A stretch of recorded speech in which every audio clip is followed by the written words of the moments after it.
या उन्हाळ्यामध्ये अशा पद्धतीने क्रीमी आईस्क्रीम जर घरीच मिळाली आणि त्यातल्या त्यात घरच्या साहित्यातून मिळाली तर आणखीन काय हवं। अतिशय बनवायला सोपी। जे घरात दूध असेल त्यातून घ्या किंवा मग बाहेरून फुल फॅट मिल्क आणलं तरी सुद्धा चालेल। तर इथे जे आहे मी 1 लिटर दूध घेतलेलं आहे।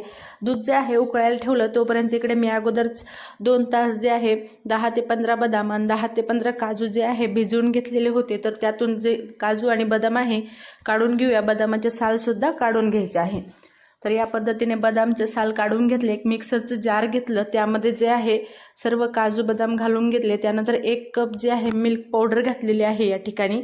आता तुमच्याकडे मिल्क पावडर नसेल तर तुम्ही 3 चमचे कॉर्नफ्लॉवर घातलं तरी सुद्धा चालेल। त्यानंतर त्याच कपाने जे आहे 1 कप साखर घातली आणि 1 कप जे आहे जे दुधावर साय आलेली असते, आपलं सकाळी नॉर्मल तापवलेलं दूध असतं त्यावर साय आलेली असते ती घातली।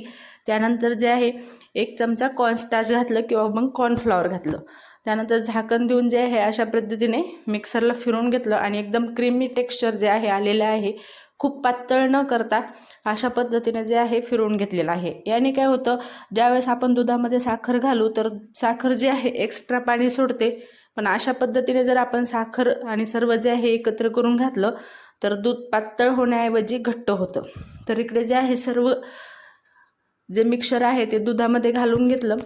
त्यानंतर इकडे जे आहे 10 ते 15 केसरचे धागे जे आहे 1 ते 2 तास दुधामध्ये भिजवून घेतलेले होते ते सुद्धा घालून घेतले आणि छान असं ढवळत जे आहे 10 मिनिटं आपण याला शिजवून घेऊया।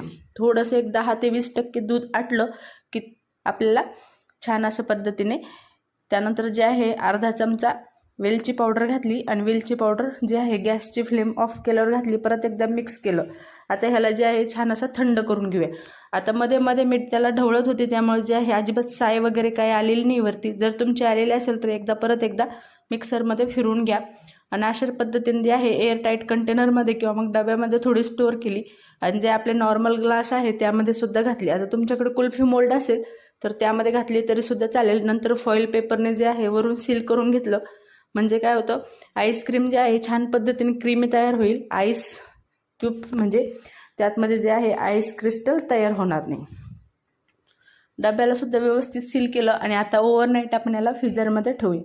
त्यानंतर फ्रीजरमध्ये ओव्हरनाईट ठेवल्यावर आता आपण याचं झाकण काढून पाहूया, म्हणजेच की फॉईल पेपर काढून पाहूया आणि एकदम मस्त अशी आपली आईस्क्रीम जी आहे सेट झालेली होती।